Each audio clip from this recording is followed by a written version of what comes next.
حضرت علی شیر خدا فرماتے ہیں بخاری مسلم میں، فرماتے ہیں مجھے قسم ہے اس ذات کی جس نے زمین چیر کے دانہ پیدا کیا ہے، مجھ سے رحمت عالم صلی اللہ علیہ وسلم نے وعدہ فرمایا کہ علی یاد رکھنا تم سے صرف مومن ہی پیار کرے گا، اور جس سینے میں تمہارا بغض ہوگا وہ سینہ مومن کا نہیں منافق کا ہوگا۔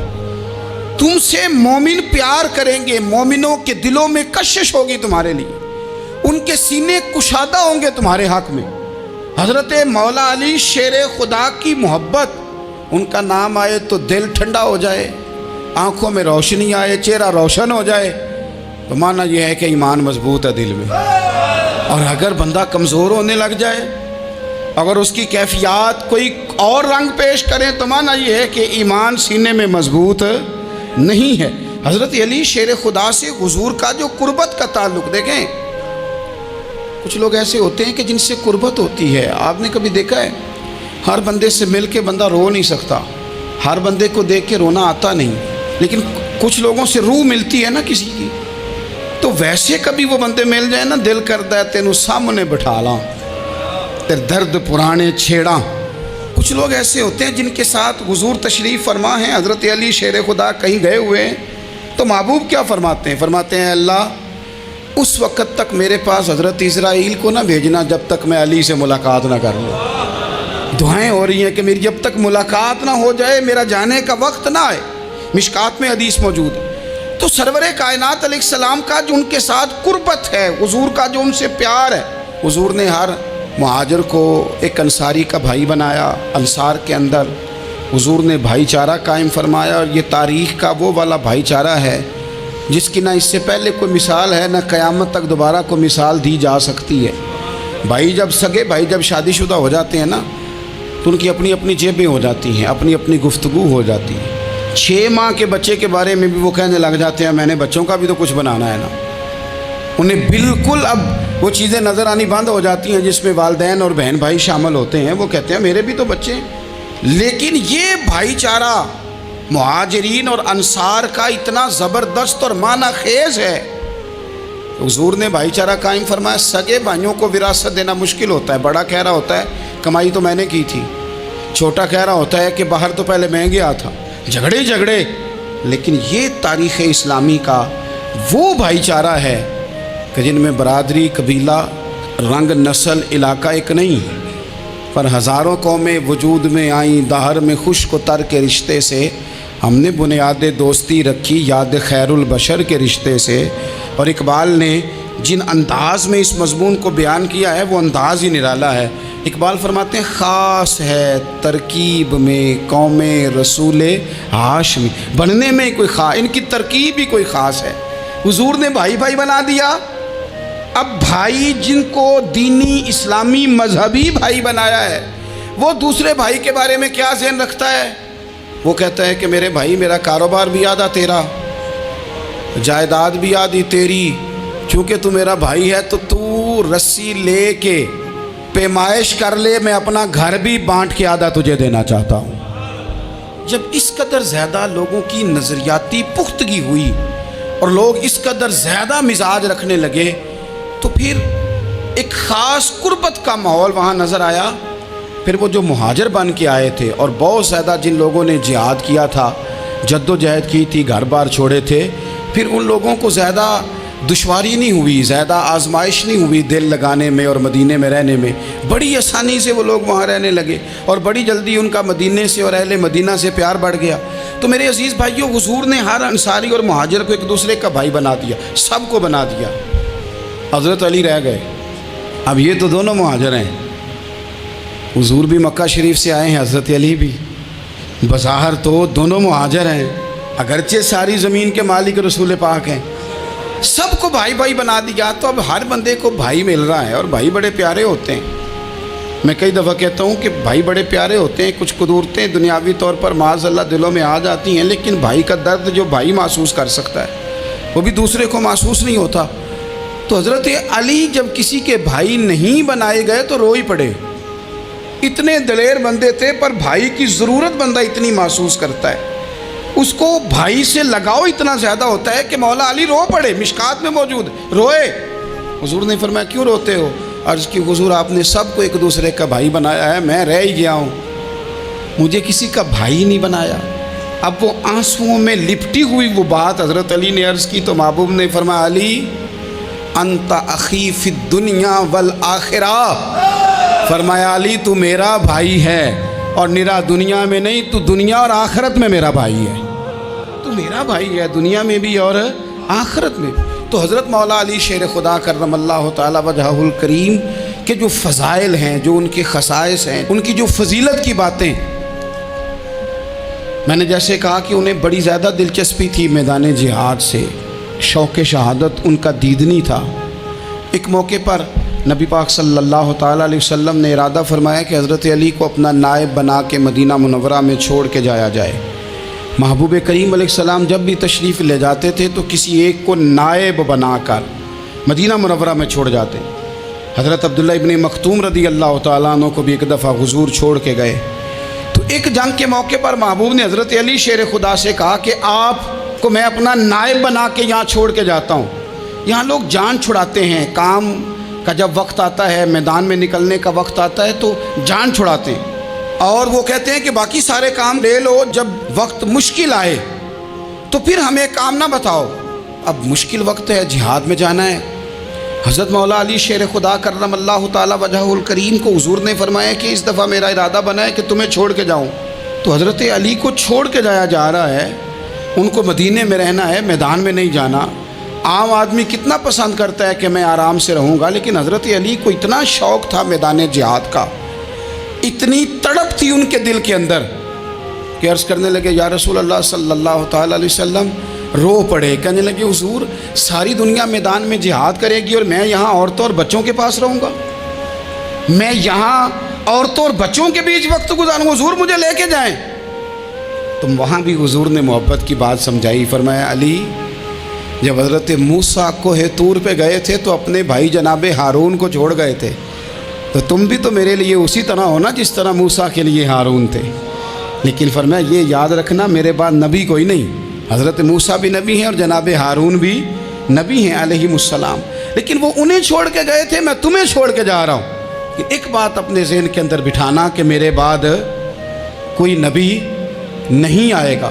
تو عزیز بھائی حضرت مولا علی شیر خدا کا جذبہ جہاد، اچھا پھر میں نے دیکھا ہے جس زمانے میں میں اور آپ رہ رہے ہیں، اس زمانے میں لوگ کمزور ہوتے جا رہے ہیں نفسیاتی طور پر، ڈری ڈری سی باتیں لوگ کرتے ہیں، سہمے سہمے سے جملے بولتے ہیں، اور یہ ہر بندے کا اپنا الگ ڈر ہے۔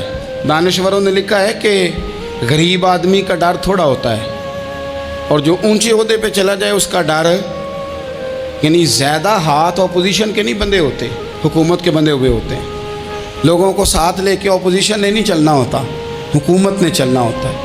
تو حکومت میں جب لوگ ہوتے ہیں تو ان کے اندر کمزوری آ جاتی ہے، جب آپ بڑے عہدے پہ چلے جاتے ہیں تو آپ کی مجبوریاں بھی بڑی ہو جاتی، ہر آدمی کہیں نہ کہیں کمزور پڑتا ہے۔ اور ہمارے ہاں تو لوگ ذرا بیمار ہو گئے تو گئے، اور آج کل جو سب سے بڑا مسئلہ وہ یہ ہے کہ لوگ کیا کہیں گے، اور لوگوں نے بڑے بڑے لوگوں کو پاگل کر دیا ہے، بڑے بڑے لوگوں کو۔ ہمارے علماء نے ایک بات لکھی ہے کہ ایک دفعہ نا ایک استاد صاحب سبق پڑھانے کے لیے آئے تو طالب علموں نے ارادہ کیا کہ آج استاد جی کو بیمار کرنا ہے۔ یہ جو آپ کے مشیر ہوتے ہیں نا ارد گرد، ان کی پڑتال بھی بڑی ضروری ہوتی ہے کہ یہ خبر کون سی لے کے آ رہے ہیں اور یہ کس طرح سے گائیڈ کر رہے ہیں۔ ہمیں تنقید کرنے والا بندہ اچھا تو نہیں لگتا، لیکن تنقید کرنے والے جو ہوتے ہیں وہ ہمیں نکھارتے ہیں، وہ ہماری کمزوریاں جو ہمارے اپنے نہیں نکال سکتے وہ نکال کے ہمیں بتاتے ہیں کہ تم یہاں کمزوری کر رہے، اس کا نفع ہوتا ہے۔ طالب علموں نے ارادہ کیا ایک دفعہ، یہ ہم جو اتنی زیادہ توجہ کرتے ہیں نا لوگوں کی باتوں پہ، لوگ کیا کہیں گے، میں کئی دفعہ دوستوں سے عرض کرتا ہوں زیادہ وضاحتیں نہ دیا کریں، زیادہ وضاحتیں دینے سے بھی بندہ کمزور ہو جاتا ہے۔ ہر وقت کا انداز وضاحتوں کا اور ہر وقت دفاعی محاذ پہ نہیں کھڑے رہنا چاہیے۔ وہ ارادہ کر لیا لوگوں نے، طالب علموں نے، کہ استاد جی کو بیمار کرنا ہے، تو استاد سب چنگے بھلے اچھے بھلے صحت مند آئے، کلاس میں داخل ہوئے تو پہلا شاگرد کہتا ہے استاد جی خیر ہے، آنکھیں بڑی سرخ ہیں۔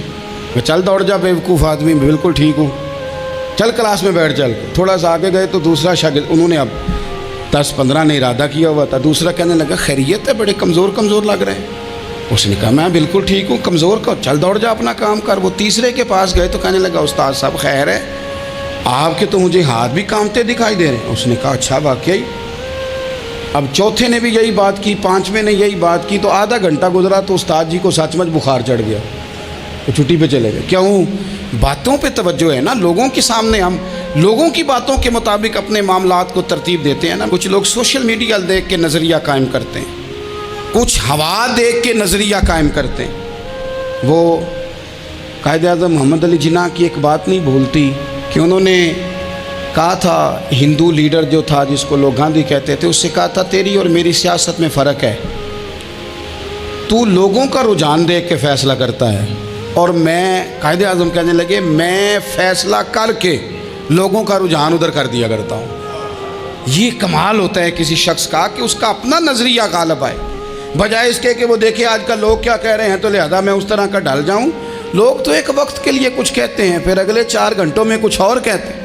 حضرت مولا علی کے مزاج میں استقامت ہے، اور جو لوگ جو بہت زیادہ پراپوگنڈا کرتے ہیں اور بہت زیادہ کسی کے بارے میں بات کرتے ہیں، ان کا وہ مزاج نہیں، ان کی وہ طبیعت نہیں، وہ اپنے حساب سے فیصلہ کرتے۔ ایک شخص تھا عمر بن عبد ود، 90 سال کا بوڑھا، لیکن جب تلوار لے کے میدان میں آتا تھا تو 1000 آدمی کے مقابلے میں لڑتا تھا، اور لوگ جگہ جگہ یہ کہتے تھے تو اس طرح ہے جس طرح عمر بن عبد ود لوگوں کو ڈراتا ہے، تو اس طرح ہو گیا۔ یہ اس کے ارد گرد کے لوگ اس کی مثالیں دیتے تھے۔ جنگ خندق جب ہو رہی تھی تو یہ مقابلے میں آ گیا، تو حضرت علی المرتضیٰ شیر خدا کرم اللہ تعالی وجہ الکریم بھی تشریف فرما تھے۔ اب پورے عرب کے اندر اس کے بارے میں یہ کہا جاتا تھا کہ اس سے نہ لڑو، وہ تو خونخوار ہے، وہ تو درندہ ہے، وہ تو جنگلی شیر کی طرح آتا ہے، وہ تو کاٹ کھانے کو دوڑتا ہے، اس سے کون لڑے؟ ایک خیال تھا۔ اور وہ پراپوگنڈا بعض اوقات اتنا زیادہ کسی کے بارے میں ہوتا ہے کہ میں بچے لوگ آتے ہیں نا بچہ دم کرانے کے لیے، تو کہتے ہیں پیر صاحب بڑا ضدی ہے، کسی کی بات نہیں مانتا، باقی بچے ٹھیک تھے، یہ تو بڑا ہی نالائق نکل آیا ہے۔ تو میں کہتا ہوں کہ آپ اس کے سامنے یہ والی باتیں نہ کریں، یہ پکا ہو جائے گا کہ میں ضدی ہوں۔ تو آپ ذہن بنا رہے ہیں اس کا کہ تو اس طرح کا ہے۔ ذہن بنا دیا لوگوں نے کہ عمر ابن عبد ود کے مقابلے میں کوئی نہیں آ سکتا۔ خندق میں یہ آیا، اس نے للکارا مسلمانوں کو، آؤ وہ تمہاری جنت کدھر ہے جس کے بارے میں تم کہتے ہو کہ ہم شہید ہوں گے، تو آؤ میرے مقابلے میں نکلو۔ جب اس نے پہلی دفعہ للکارا تو ابھی بات ختم نہیں ہوئی تھی کہ مولا علی تلوار لے کے اللہ اکبر کہتے کھڑے ہو گئے۔ حضور نے فرمایا بیٹھ جاؤ، حضرت علی پھر بیٹھ گئے۔ وہ پھر پکارا اٹھو کوئی میرے مقابلے میں، تو مولا علی شیر خدا پھر کھڑے ہو گئے، پھر کھڑے ہو گئے۔ حضور نے فرمایا بیٹھ جا۔ ایک شخص نے کہا علی یہ عمر بن عبد ود ہیں، فرمایا مجھے پتہ ہے۔ نہیں سمجھے آپ بات، میں آپ کو سمجھا کے لایا ہوں پیچھے سے کہ پراپوگنڈا کرتے ہیں نا لوگ، ہو آگے نہ جانا، یہاں کرنٹ بڑا زیادہ ہے، وولٹیج بڑے سخت ہیں، تو آگے نہ بڑھنا۔ بھائی کیا ہو جائے گا، اٹھ باندھ کمر کیوں ڈرتا ہے، پھر دیکھ خدا کیا کرتا ہے۔ حضرت علی تیسری دفعہ اس نے کہا نا ہے کوئی، تو حضرت علی پھر اٹھے۔ اب تو رسول پاک صلی اللہ تعالی علیہ وسلم نے تھپکی دی۔ بعض جگہ یہ ہے کہ حضور نے خود تلوار تھمائی، سر پہ امامہ باندھا، اور حضور نے فتح یابی کی دعا فرمائی۔ حضرت علی گھوڑے پہ بیٹھے نکلے، اور جب اس کے سامنے گئے تو جا کے کہنے لگا میرا پتہ ہے۔ حضرت علی فرمانے لگے تو اپنا چھوڑ، میرا پتہ ہے تجھے، مجھے تو جانتا ہے۔ کہنے لگا میں 1000 کے مقابلے میں اکیلا لڑتا ہوں۔ حضرت علی شیر خدا فرمانے لگے پتہ نہیں تو کن سے لڑتا رہا ہے، جانے وہ کون ہے جن سے تو لڑتا رہا ہے، وہ کون 1000 تھے جو تیرے مقابلے میں آتے تھے، پتہ نہیں۔ تو کہنے لگا میرا نام میری ماں نے عمر بن عبد ود رکھا ہے۔ فرمایا چھوڑ تو، میری ماں نے میرا نام حیدر رکھا ہے۔ کہنے لگا تیری عمر چھوٹی ہے، کوئی بڑا لا۔ فرمانے لگے یہ تو جب پنجے میں پنجہ ملے گا تو پتہ چلے گا عمر کس کی چھوٹی ہے، ابھی تو کہانیوں سے متاثر کرنا چاہتا ہے، تو چاہتا ہے کہ تو پریشر ڈالے اور میں تیری بات سنوں، تو مقابلے میں آ، ڈینگے نہ مار، کہانیاں نہ سنا، دیواریں ہلتی رہتی ہیں اور در کانپ جاتا ہے۔ علی کا نام سن کے اب بھی خیبر کانپ جاتا ہے۔ تو مقابلے میں آ، تو باتیں بنا رہا ہے، کہانیاں سنا رہا ہے۔ وہ کہنے لگا تو بچہ ہے، میں چاہتا نہیں تیرا خون بہاؤں۔ تو حضرت علی کہنے لگے میں بڑے دن سے پریشان ہوں کہ کسی بے ایمان کا خون بہایا کیوں نہیں، میرا بڑا دل کر رہا ہے تیرا خون بہاؤں۔ اس نے بڑی زوردار ضرب لگائی، غصے میں اتنا پاگل ہوا، کیونکہ اس کے بارے میں معروف تھا کہ وحشی مزاج آدمی، اتنا سخت پاگل ہوا غصے میں کہ اس نے اپنے گھوڑے کے پیر کاٹ ڈالے، پہلے تلوار گھوڑے کو دے ماری، اس کو کاٹ کے دوڑا۔ یہ کیوں کرتے تھے لوگ؟ عرب کے لوگ اس وقت یہ کام کرتے تھے کہ ہم نے گھوڑا ہی مار ڈالا ہے تاکہ ہم بھاگ نہ سکیں۔ کہتے ہیں نا کشتیاں جلا دی ہیں کہ اب واپس جانے کا راستہ ہی بند ہو جائے، گھوڑے کے پیر کاٹ ڈالے کہ بھاگنا نہیں۔ اور بڑی زور سے اس نے ضرب لگائی حضرت علی پر۔ حضرت علی نے جب روکی تو وہ ڈھال ٹوٹ گئی حضرت مولا علی کی، اور آپ کے امامے کو اس کی تلوار بھی لگی۔ آپ نے فرمایا دکھا لیا تو نے زور، اب میری باری ہے۔ حضرت مولا علی شیر خدا کا قد بظاہر چھوٹا تھا، صحابہ کہتے ہیں ہم دور سے دیکھ رہے تھے، اللہ اکبر کہہ کے تھوڑا سا زمین سے وہ اٹھے، تھوڑا سا اٹھے، اور پھر دوبارہ نہیں انہیں تلوار چلانی پڑی، ایک ہی ضرب لگائی اور اس کے 2 ٹکڑے کر کے اسے زمین پہ پھینک دیے۔ تو عزیز دوست، آپ یاد رکھیں گے اس بات کو کہ اپنی زندگی کے اندر مروب ہونا چھوڑ دیں، روب میں ہو۔ تاتاریوں نے مسلمانوں کو مروب کر لیا تھا، روب ڈال لیا تھا کہ ہم بہت بڑے لوگ ہیں۔ یہی آج ہمارے ساتھ بہت سارے لوگ کرتے ہیں، دلوں میں روب آ جاتا ہے، امیر رشتہ دار کا، فلانے کا، فلانے کا، پھر وہ جو مرضی کرتا ہے۔ تاتاریوں کی ایک بی بی، وہ کیا کرتی، وہ 9-10 مسلمان نوجوانوں کو سڑک پہ کھڑا کر جاتی، کہتی ادھر کھڑے ہونا، میرے آنے تک ہلنا نہ، جوان ہے لیکن روب ہے نا کہ یہ بڑے وحشی ہیں۔ اکیلی بی بی اندر جاتی، تلوار لے آتی، اور وہ کھڑے ہیں، وہ بھاگے بھی نہیں، اتنا ڈر گئے، ٹانگیں کانپ رہی ہیں، بھاگنے کی بھی جرت نہیں کر رہے۔ تسلی سے گئی ہے، تلوار لے کے آئی ہے، اور اس نے 9 جوان مسلمانوں کے گلے کاٹ دیے۔ اس روب سے نکلیں باہر، نوجوانوں سے کہتا ہوں نکلو۔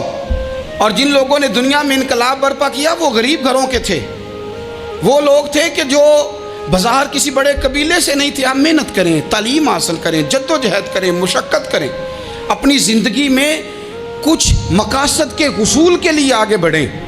اور اگر آپ کہیں کہ دائیں بائیں میرے فلاں آدمی مجھے یہ مشورہ دے رہا ہے، تو کچھ لوگ دنیا میں باتیں کرنے آئے ہیں، انہوں نے باتیں کرنی ہیں اور بڑا فائدہ ہوتا ہے، ان کو باتیں کر لینے دیں، ان کو کرتے رہنے دیں۔ کام کرنے والا بندہ کام کرتا ہے اور کرتا ہی چلا جاتا ہے، وہ منزل تک پہنچ جاتا ہے۔ تو حضرت علی کے مزاج میں دلیری ہے، ہمت ہے، ایک بات، اور دوسری بات دانائی، حکمت۔ یہ جو ہمارے فیصلے ہیں نا جذباتی، اور جناب آج فلانے نے یہ کہہ دیا تو میرا پروگرام یہ بن گیا، تو پھر کل کسی نے اور کچھ کہہ دیا تو میرا پلان اور بن گیا۔ میں سب سے زیادہ ان لوگوں کے حق میں پریشان ہوتا ہوں جو سویرے کچھ اور کہتے ہیں، دوپہر کو کچھ اور کہتے ہیں، شام کو کچھ اور کہتے ہیں۔ بھئی آپ کا کوئی نظریہ ہونا چاہیے، کوئی ویژن ہونا چاہیے زندگی میں، آپ کے اندر کوئی حکمت اور دانائی ہونی چاہیے۔ اس کے لیے کیا کرنے کی ضرورت ہوتی ہے؟ اس کے لیے ضرورت ہوتی ہے کہ آپ کا ذہن ایک طرف ہو۔ میرے اسلاف فرمایا کرتے تھے زندگی میں ایک کام کر لو پر صحیح کر کے کر لو۔ ہم نے ایک تو سارے کام کرنے ہیں۔ آج کل ہر بندہ صحافی ہے، ہر بندہ تجزیہ نگار ہے، ہر بندہ سیاستدان ہے، ہر بندہ ہی مفتی ہے، ہر بندہ ہی جناب واعظ ہے، ہر بندے کے پاس ہی کچھ مسئلے۔ اس کا نقصان یہ ہے کہ کسی کے پاس بھی کچھ نہیں۔ وہ کسی درویش نے کہا تھا کہ جب سب لیڈر ہوں تو سمجھو کوئی لیڈر نہیں، کیونکہ سارے جو لیڈر ہو گئے۔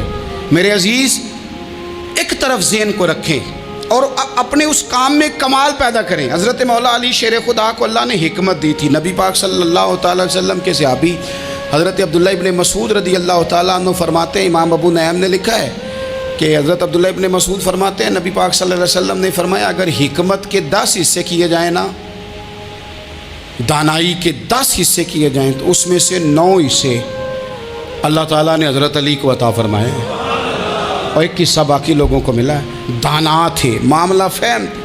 کچھ بندے بڑے منافق قسم کے تھے، تو حضرت علی اذان ہو گئی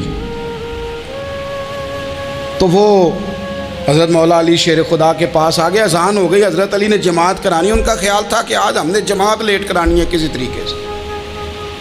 ہم چونکہ زیادہ باتیں، میں دوستوں سے کہتا ہوں بہت زیادہ خبریں نہ دیکھا کرو، بہت زیادہ بھی چیزیں نہ سنا کرو۔ آپ تو میرے بھائی موبائل کے اندر چلے جائیں گے، پھر باہر کی دنیا تو اور ہے، تو تھوڑا باہر بھی نکلیں تصویروں سے، تھوڑا باہر بھی آئیں، دیگر معاملات بھی دیکھیں۔ ہمیں بڑے بڑے اچھے لوگ زندگی میں مل جائیں گے، لیکن ہم ان کے قریب نہیں جاتے، ہم دیکھتے نہیں کہ اصل بات کیا ہے، سنی سنائی چیزوں پر زیادہ گمان کرتے ہیں۔ اب حضرت علی چونکہ بڑے دانا تھے، مصلے پہ بڑھ رہے ہیں، جماعت کھڑی کرنی، اللہ اکبر کہہ رہے ہیں، بندوں کا خیال تھا نماز لیٹ کرانی ہو، نے فٹافٹ حضرت علی سے کہا کہ حضور ذرا وہ جانور تو بتائیے گا کتنے ہیں جو انڈے دیتے ہیں، اور ذرا وہ بھی بتائیے گا جو بچے دیتے ہیں۔ یہ ذرا اب کتنے کو بندہ جانور گنے، آہستہ آہستہ بندہ شمار کرے، ہو بکری جو ہے وہ بچہ دیتی ہے، مرغی انڈا دیتی ہے، اور گائیں جو ہے وہ بچہ دیتی ہے، اور بطخ جو ہے وہ انڈا دیتی ہے، بندہ تو یہ گننے لگ جائے۔ تو حضرت علی شیر خدا یہاں ہاتھ ہیں، فرمانے لگے گھر جا کے گن لینا، موٹی سی بات بتاتا ہوں، جن جانوروں کے کان باہر ہوتے ہیں وہ بچے دیتے ہیں، جن کے اندر ہوتے ہیں وہ انڈے دیتے ہیں۔ اللہ اکبر، نماز کی نیت باندھ لی، تم گننا گھر جا کے۔ موٹی سی بات بتا دیتا ہوں، وہ صاحب کہتے ہیں میں حضرت علی رضی اللہ تعالیٰ عنہ کو الجھانے آیا تھا، میں خود بڑا الجھ گیا۔ یہ کیا ماجرا ہے، کیا معمہ ہے کہ دو فکروں میں انہوں نے بات کو سمیٹا اور کمال کر دی۔ کہنے لگے گھر جا کے گننا، یہاں ٹائم نہیں، نماز کا وقت ہے، بس جن کے کان اندر ہے نا وہ انڈے دیتے ہیں، اور جن کے باہر ہیں وہ جا کے حساب کرنا۔ آپ ڈھونڈ لیں، تلاش کر لیں، چلے جائیں ماہرین کے پاس، پر شیر خدا شعر ہی ہے۔ حضرت مولا علی کے جملوں میں کمال ہے، ان کی دانائی، ان کا تدبر، ان کی حکمت، ان کا فہم، ان کی فراست، ان کا کمال۔ ایک شخص بڑی دور سے آیا، اس نے کہا حضور مجھے نا لمبی باتیں یاد نہیں رہتی، دو باتیں بس بتا دیں میں عمل کروں تو زندگی بن جائے، دو باتیں۔ تو حضرت علی فرمانے لگے لمبی امیدیں نہ لگانا،